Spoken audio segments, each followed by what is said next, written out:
Hello everyone, एक बार फिर से बहुत बहुत स्वागत है आप सभी का आपके अपने YouTube channel the hope Uttarakhand में। तो देखिए, हम लोग ब्रिटिश शासन पढ़ रहे थे, जहाँ पर कि हम इनके जो भी कमिश्नर थे उनके बारे में पढ़ रहे थे, जिसमें कि हमने एडवर्ड गार्डनर, जी.डब्ल्यू. ट्रेल और लुशिंगटन तक कंप्लीट कर लिया था। ठीक है, तो वहाँ पर एक पॉइंट रह गया था जी.डब्ल्यू. ट्रेल के बारे में कि इन्होंने जो है सबसे पहले डाक व्यवस्था की शुरुआत जो कराई थी जी.डब्ल्यू. ट्रेल ने करवाई थी। ठीक है, तो वो पॉइंट आप थोड़ा देख लीजिए। अगर एग्जाम्स में पूछा जाता है कि डाक व्यवस्था सबसे पहले किसने चलवाई थी, तो आपकी ये चलवाई थी जी.डब्ल्यू. ट्रेल ने। ठीक है, और ये इसने कब चलवाई थी? 1815-16 में। ठीक है, और कहाँ से कहाँ तक के लिए चलवाई थी? अल्मोड़ा से और श्रीनगर तक ये जो है इसने चलवाई थी। ठीक, तो अल्मोड़ा से श्रीनगर तक ही थी, तो ये भी आपको ध्यान रखना है। क्वेश्चन क्या पूछा जा सकता है? सबसे पहले डाक व्यवस्था किसने शुरू करवाई थी? जी.डब्ल्यू. ट्रेल ने शुरू करवाई थी। कहाँ से कहाँ तक करवाई थी? अल्मोड़ा से लेकर श्रीनगर तक करवाई थी। और कब करवाई थी? 1815 में करवाई थी या फिर 16 में। ठीक है, तो ये आपको ध्यान रखना है। 1815-16 अल्मोड़ा से श्रीनगर और जी.डब्ल्यू. ट्रेल डाक व्यवस्था। ठीक है, आज जो हम पढ़ने जा रहे हैं जॉन हैरिट बैटन के बारे में पढ़ने जा रहे हैं।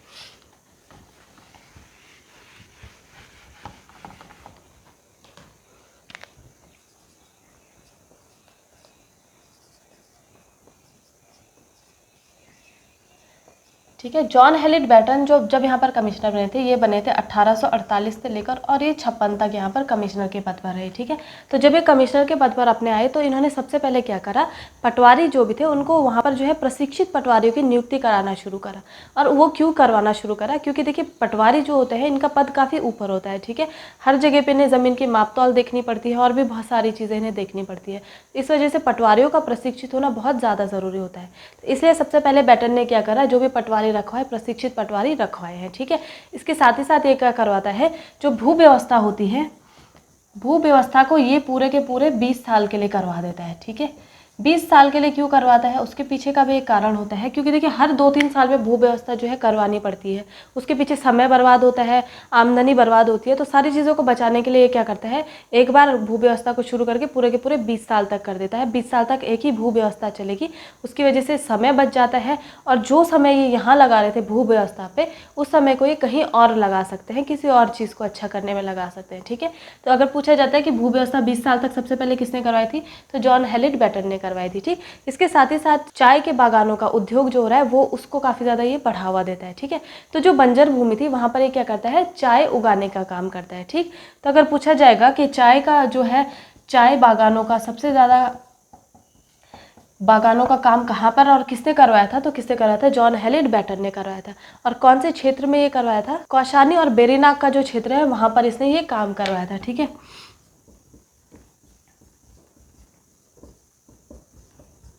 कौशानी बेरीनाग के इलाकों में चाय बागानों का इसने काम करवाया था। इसी के साथ ही साथ इसने क्या करा था, गढ़वाल में सस्पेंशन पुलों का निर्माण भी पैटर्न ने करवाया था। ठीक है, और ये जो चाय बागान इसने करवाए थे, इसके लिए एक कानून लेकर आया था 1852-53 में। ठीक है, 1852-53 में जो बंजर भूमि वाला था वो एक कानून ये लेकर आया था कि जो भी बंजर भूमि होगी वहाँ पर चाय उगाई जाएगी। ठीक है, तो अगर पूछा जाता है कि बंजर भूमि के लिए सबसे पहले कानून कौन लेकर आया था, तो कौन लेकर आया था? वो आपका बैटन लेकर आया था। ठीक, ये आपको ध्यान रखना है। और सबसे इंपॉर्टेंट पॉइंट जो बैटन के बारे में है कि इनका जो मुख्यालय था वो अल्मोड़ा से नैनीताल शिफ्ट इसी के टाइम पर हुआ था। ठीक है, किसके? बैटन के टाइम पर। तो क्वेश्चन अगर आता है कि मुख्यालय अल्मोड़ा से जब नैनीताल शिफ्ट किया गया उस टाइम पर कमिश्नर कौन था, तो कौन था? हैरिट बैटन कमिश्नर था। और ये कब की बात है? ये 1854 की बात है। ठीक है, 1854 में ये क्या क्या हुआ था, मुख्यालय इनका जो था वो अल्मोड़ा से नैनीताल शिफ्ट हुआ था। ठीक, तो ये चीज़ें आपको ध्यान रखनी है। ये सारी चीज़ें हैं बैटन के बारे में जो एग्जाम्स में आपसे पूछा जाता है। ठीक है, तो इसके बाद जो इनका कमिश्नर आया है वो आया है Ramsay, sir Ramsay.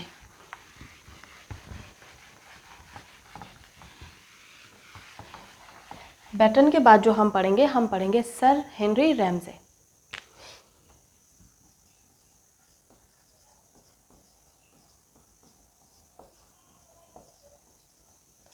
Sir Henry Ramsay यहाँ पर कब कमिश्नर बनकर आए थे? ये आए थे 1856 से और 1884 तक ये यहाँ पर जो है कमिश्नर के पद पर रहे हैं, ठीक है। काफ़ी लंबे समय तक ये पद पर थे।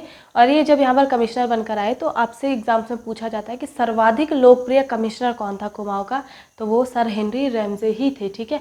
इन्होंने बहुत यहाँ पर काम किया है, जो भी यहाँ के लोग थे, जो भी प्रजा थी, उसके लिए बहुत काम किया है और उनके हितों में इन्होंने बहुत काम किया है। इसकी वजह से ये क्या थे, काफ़ी लोकप्रिय यहाँ पर रहे हैं।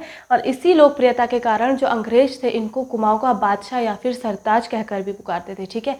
तो अगर क्वेश्चन आता है कि कुमाऊँ का बादशाह या फिर सरताज किसको कहा जाता है, तो वो आपका सर हेनरी रैमजे को कहा जाता है, ठीक है। बादशाह या फिर सरताज, ये आपको ध्यान रखना है, ठीक। तो जब ये इन्होंने यहाँ पर कमिश्नरी का पद संभाला था उस टाइम पर देश में क्या चल रहा था, 1857 का आंदोलन चल रहा था, स्वतंत्रता आंदोलन जिसको हम लोग कहते हैं, ठीक है। तो उस टाइम पर क्या हुआ था, स्वतंत्रता आंदोलन के टाइम पर यहाँ पर जो उत्तराखंड था वहाँ पर जो है इसका बहुत ज़्यादा असर नहीं देखने को मिला। क्यों नहीं देखने को मिला? क्योंकि इन्होंने इतने अच्छे से हर सिचुएशन को संभाल लिया था कि यहाँ पर जो है लोगों ने इतना ज़्यादा इस चीज़ के ऊपर ध्यान ही नहीं दिया, ठीक है। क्योंकि लोकप्रिय कमिश्नर थे, बहुत काम करते थे सबके लिए, तो सब इन्हें काफ़ी ज़्यादा मानते थे, ठीक। तो 1857 में यहाँ तक कि जब यहाँ पर चल रहा था, अंग्रेज लोग जो है यहाँ पर जो राजस्व पुलिस थी उसको ये लोग सिविल पुलिस बनाना चाह रहे थे 1857 के टाइम पर। लेकिन रैमजे ने जो है वहाँ पर अपनी बात रखकर इस चीज़ को भी रोक लिया था। उन्होंने कहा था यहाँ के लोग बहुत भोले हैं, यहाँ पर इस चीज़ को करने की ज़रूरत नहीं है कि आप राजस्व पुलिस से इसको जो है सिविल पुलिस बना दे, ठीक है। तो कभी कभी आपको देखने को मिलेगा क्वेश्चन भी पूछा जाता है कि 1857 की क्रांति के टाइम पर जो है किसने ये बात कही थी कि जो है गढ़वाल का जो क्षेत्र है, कुमाऊँ का जो क्षेत्र है, यहाँ पर जो है सिविल पुलिस की ज़रूरत नहीं है, राजस्व पुलिस से ही काम चल जाएगा। तो वो किसका टाइम था, वो रैमजे साहब का ही टाइम था, ठीक है। इसके साथ ही साथ इन्होंने जो है कुष्ठ रोगियों के लिए भी काफ़ी ज़्यादा काम किया है और अल्मोड़ा में इन्होंने एक आश्रम भी कुष्ठ रोगियों के लिए खुलवाया था और ये इन्होंने खुलवाया था 1854 में कुष्ठ रोगियों के लिए, ठीक है। तो अगर पूछा जाता है कि कुष्ठ रोगियों के लिए किसने काम किया है, तो किसने किया है, रैमजे साहब ने किया है। और इन्होंने आश्रम, कुष्ठ रोगियों का पहला आश्रम कहाँ पर खुला था, अल्मोड़ा में खुला था, 1854 में खुला था। तो इन्होंने जो है जब ये यहाँ पर कमिश्नर के पद पर थे बहुत समय इन्होंने यहाँ पर दिया था। ऐसा नहीं था कि ये जो है सिर्फ अपना यहाँ पर तराई के क्षेत्र पर ही बैठे हैं जहाँ पर कि इनको किसी तरीके की कोई प्रॉब्लम ना हो। ये पहाड़ी क्षेत्रों में भी जाते थे, वहाँ पर भी ये पूरा समय देते थे, ठीक है। यहाँ तक इनके बारे में कहा जाता है कि 4 महीने तो ये कुमाऊँ में रहते थे, यानी कि पहाड़ी क्षेत्रों में रहते थे, तो 4 महीने ये तराई के क्षेत्र में भी रहते थे, ठीक है। और इन्होंने भावर और तराई के क्षेत्र में बहुत ज़्यादा काम किया है। वहाँ पर आप देखोगे तो आपको वहाँ पर जो है नहरों का या फिर गूलों का आपको जाल सा मिलेगा, ठीक है। तो अगर पूछा जाता है कि तराई के क्षेत्र में जो है नहरों का जाल किसने बिछवाया था, तो किसने बिछवाया था, रैमजे साहब ने बिछवाया था, ठीक है। तो यहाँ पर इन्होंने क्या किया था, तराई के क्षेत्र में एक तराई इम्प्रूवमेंट फंड की भी इन्होंने स्थापना करवाई थी और ये करवाई थी 1883 में, 1883 में तराई इम्प्रूवमेंट फंड,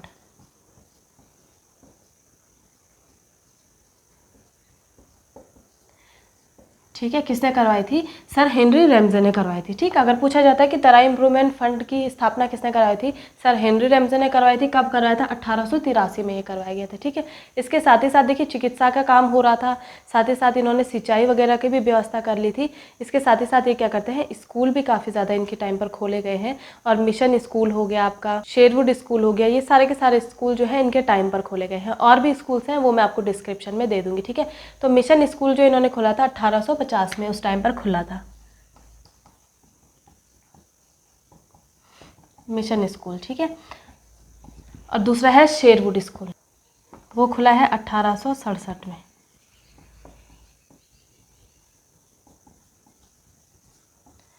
ठीक है। तो ये आपको ध्यान रखने हैं। इसके साथ ही साथ जब ये यहाँ पर कमिश्नर थे तो सबसे पहला यहाँ पर मेथोडिस्ट चर्च भी खोला गया था, ठीक है।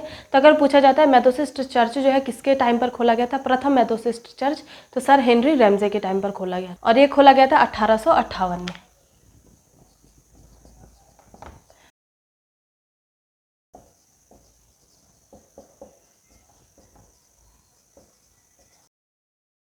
ठीक है। तो कहीं ना कहीं देखिए ईसाई लोग थे तो चर्च खुलना तो लाजमी था। तो 1858 में क्या करते हैं, प्रथम मेथोडिस्ट चर्च खुलवाते हैं और ये कहाँ पर खुलवाते हैं, नैनीताल में, ठीक है। तो किसके टाइम पर ये खुलता है, सर हेनरी रैमजे के टाइम पर खुलवाते हैं। और कौन खोलता है इसको खोलता है पादरी विलियम बटलर,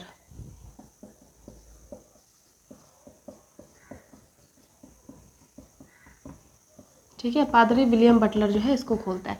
इसके साथ ही साथ देखो, एक तरफ तो ये कमिश्नर थे, लेकिन ये साथ ही साथ में क्या रहे हैं, ये वन रक्षक भी रहे हैं। ठीक है, तो अगर आपसे पूछा जाता है कि कौन सा वो कमिश्नर है जो कि वन रक्षक भी रहा है और जो है कमिश्नर भी रहा है, तो कौन है, सर हेनरी रैमसे है। ठीक, तो इन्होंने जो है वनों के क्षेत्र में भी काफ़ी काम किया था, वन संरक्षण के लिए काफ़ी ज़्यादा इन्होंने काम किया था। तो उस टाइम पर क्या चल रहा था, पेड़ों की कटाई हो जाती थी, काफ़ी ज़्यादा चोरी का मामला चल रहा था। तो ये उस क्षेत्र में भी काम करते हैं और क्या करते हैं, पेड़ों पर मार्किंग का काम करते हैं। ठीक है, आपने हो सकता है कभी देखा होगा कि पेड़ों पर एक तरीके की मार्किंग की जाती है, इस तरीके का प्लस बनाया जाता है। ठीक है, ये प्लस क्यों बनाया जाता है, या तो प्लस बनाया जाता है या फिर वाइट कलर से इस तरीके से पेंट पेड़ों पर कर दिया जाता है। ये क्यों कर दिया जाता है, इसको काउंटिंग की जाती है पेड़ों की। ठीक है, इस क्षेत्र में इतने पेड़ हैं, उसे रजिस्टर में बाकायदा नोट किया जाता है। ठीक, तो नेक्स्ट डे जब वो दोबारा जब चेकिंग पे आएंगे, उस दौरान अगर कोई पेड़ कटा होगा या फिर मार्किंग से पता चल जाता है, पेड़ बिल्कुल नीचे से तो काटा नहीं जाता, ऊपर से ही काटेंगे, तो मार्किंग इस तरीके से की जाती थी कि कहीं ना कहीं मार्किंग दिख जाए। ठीक है, कटने के बाद भी उसके बाद पता चल जाता था कि इतने पेड़ कटे हैं, इतने पेड़ों की चोरी हुई है। तो उस चीज़ को कंट्रोल करने के लिए इन्होंने क्या किया था, वहाँ पर पेड़ों पर इस तरीके से मार्किंग की थी। ठीक है, तो ये काम भी जो है सर हेनरी रैमसे ने शुरू कराया था। इसके साथ ही साथ इन्होंने कार्ड सड़क का भी निर्माण करवाया था, और ये कब करवाया था, 1872 में।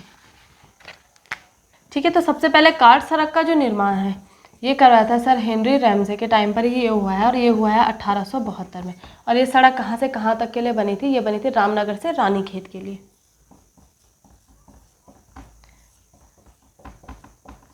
रामनगर से रानीखेत के लिए बनी है। ठीक है, तो ये जो भी इंपॉर्टेंट पॉइंट्स हैं ये सारे सर हेनरी रैमसे के बारे में है, ये आपको अच्छे से याद कर लेने हैं। ठीक है, इसके साथ ही साथ काठगोदाम तक जो रेलवे मार्ग बना है, जो रेल पहुंची है, वो किसके टाइम पर पहुंची थी, सर हेनरी रैमसे के टाइम पर ही वो काठगोदाम तक रेल मार्ग बना था, और ये आपकी बनी थी 1884 में।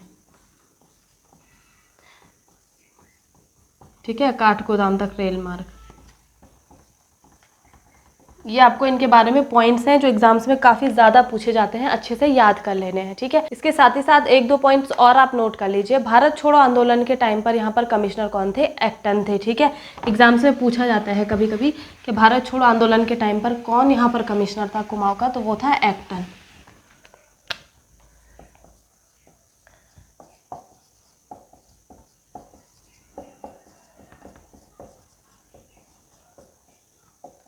ठीक है, तो कौन था, एक्टन था।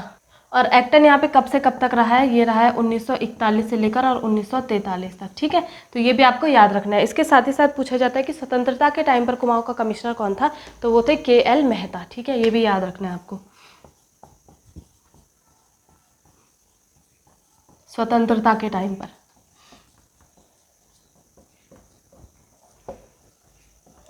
ठीक है, ये दोनों चीज़ें भी आपको याद रखनी है। बाकी आज का कमिश्नर का जो भी आपका चैप्टर बच रहा था, जितनी भी चीज़ें थी आज मैं कंप्लीट करवा चुकी हूँ। नेक्स्ट जो हमारा वीडियो आएगी वो हमारी आएगी इनकी भू बंदोबस्त पर। ठीक है, भू बंदोबस्त किसने करवाया था और कौन कौन से वहाँ पर जो भी कमिश्नर थे किसने कौन सा भू बंदोबस्त करवाया है, वो हम नेक्स्ट वीडियो में डिस्कस करेंगे। ठीक है, तो वहाँ पर बाकी के जो भी इनके कमिश्नर बच रहे हैं उन्होंने भू बंदोबस्त करवाए हैं वो भी कंप्लीट हो जाएंगे। तो आपका ये ब्रिटिश शासन जो है वो कंप्लीट हो जाएगा नेक्स्ट वीडियो में। ठीक, उम्मीद करती हूँ आप लोगों को किसी प्रकार की कोई दिक्कत नहीं होगी। इनकेस कोई प्रॉब्लम होती है तो आप मुझे कमेंट कर सकते हैं, मैं आपको रिप्लाई कर दूँगी। ठीक है, मिलते हैं फिर नेक्स्ट वीडियो में, तब तक के लिए धन्यवाद।